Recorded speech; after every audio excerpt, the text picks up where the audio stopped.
नमस्कार।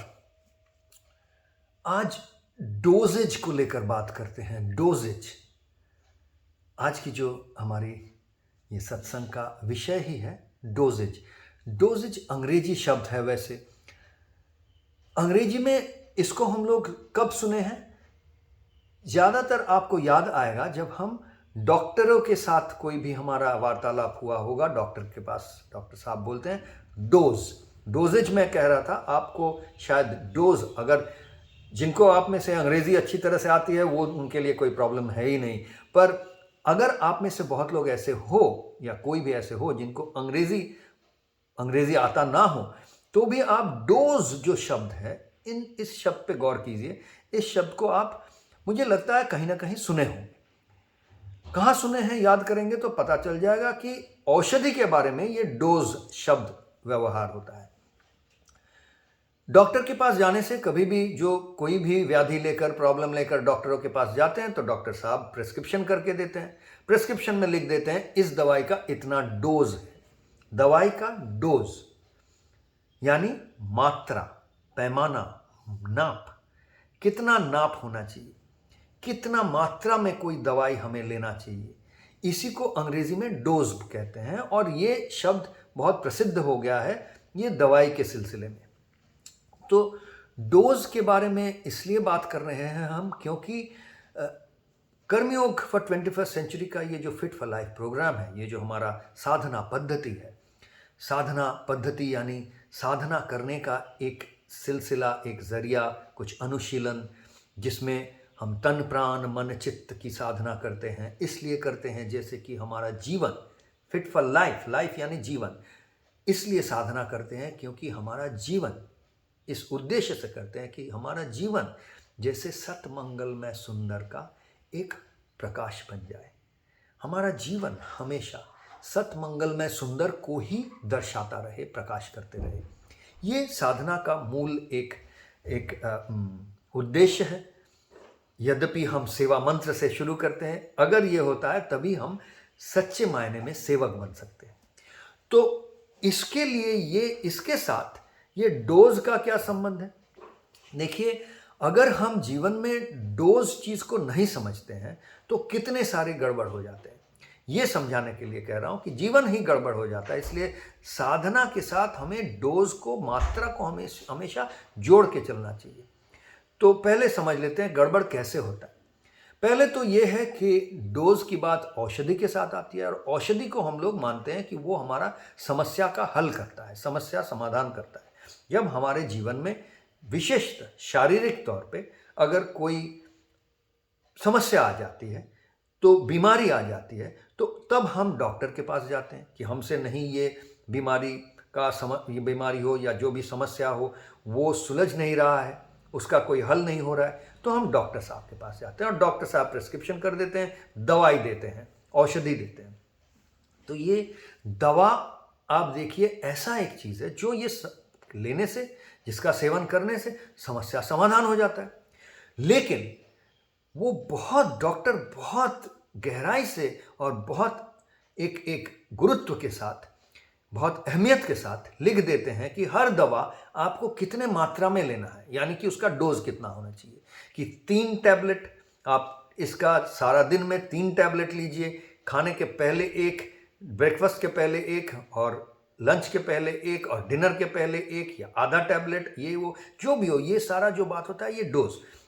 इतना ये नहीं कि ये औषधि तो आपको बीमारी से दूर करेगा, लेकिन इसका मतलब ये नहीं कि आप पूरा 10 टैबलेट का डोज दिया गया 5 दिन में खाने के लिए, आप 10 टैबलेट पहला दिन खा लीजिए, ये नहीं।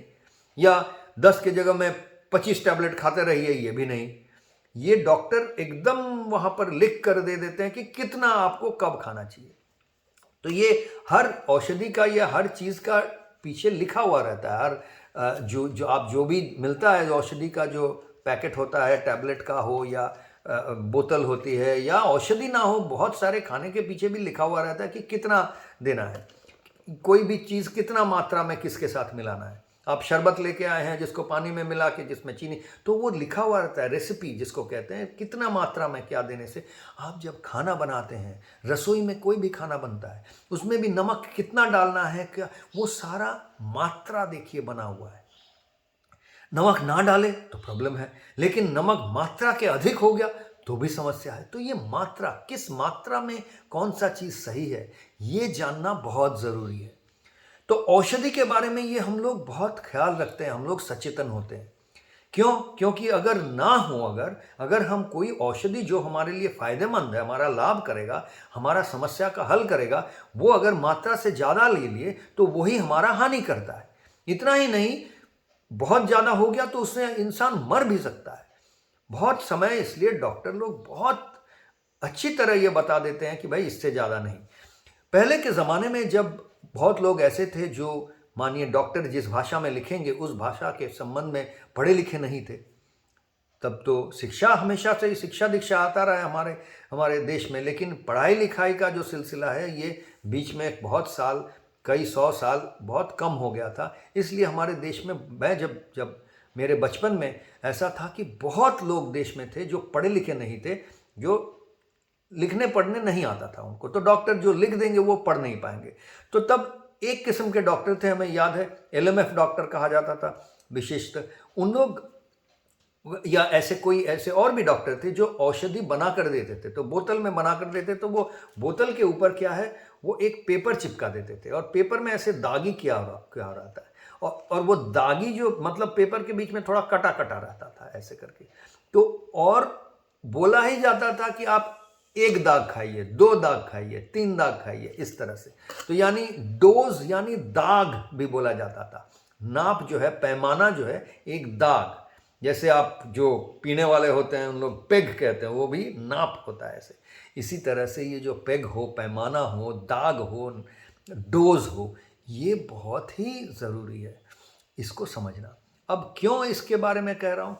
क्योंकि ये औषधि, हम सोचते हैं कि जो समस्या का हल करता है डॉक्टर देते हैं वही औषधि है, बाकी औषधि नहीं है। पर आप सोच के देखिए, सारा दिन में आप जो भी खाना खाते हैं, जो नॉर्मल, साधारण तरह से, सामान्य तरह से हम लोग जीवन में जो खाना का सेवन करते हैं, खाते हैं, वो भी तो औषधि ही है।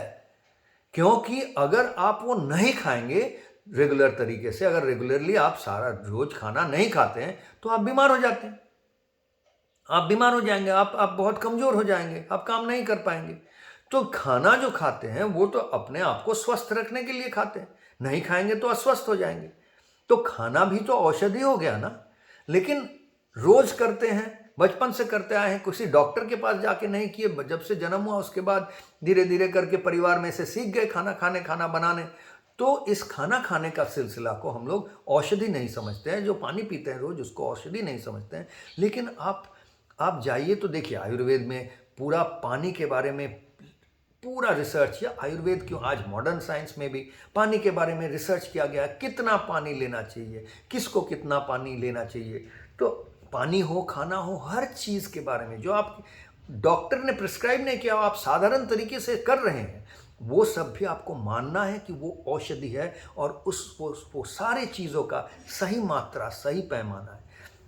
अब आप पूछिएगा सही पैमाना क्या है भाई, पानी पीना, कितना पानी पीना चाहिए? हाँ, कुछ कहा जा सकता है 2 लीटर पीजिए, 1 लीटर, लेकिन ये भी सही हर किसी के लिए अलग है, जो क्या काम करते हैं। पहले भी एक दिन मैं कहा था खाने के बारे में, खाने पीने के बारे में, कौन कैसा काम कर रहा है, किस दिन कैसा काम कर रहा है, उसके ऊपर। जिस दिन आप बहुत दौड़े हैं, उस दिन बहुत आप मैराथन दौड़ रहे हैं, तो आपको पानी ज़्यादा पीना पड़ेगा।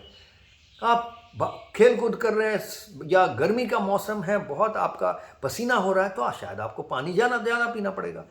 तो ये सारी बातें कोई एक बार लिख दे और वही सत्य है, ऐसा बात नहीं है।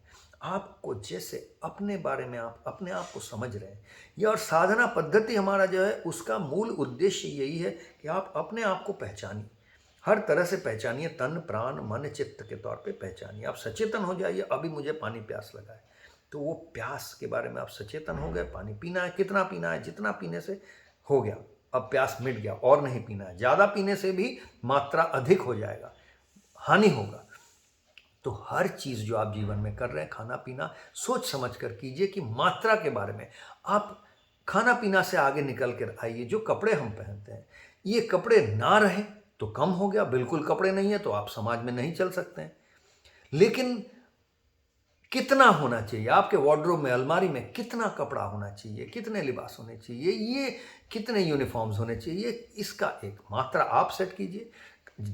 ये निर्भर हर किसी के लिए एक नहीं हो सकता है। जो भाई फिल्मों में एक्टिंग करते हैं, रोज परफॉर्मेंस करते हैं, स्टेज में जाते हैं, शायद उनको बहुत सारा लगे, जिसका काम वैसा ना हो, जिन उनको कम लगे, जो भी हो, जिनका बहुत चेंज करना पड़ता है, पसीना होता है, बहुत खट रहे हैं, उनके लिए अलग है।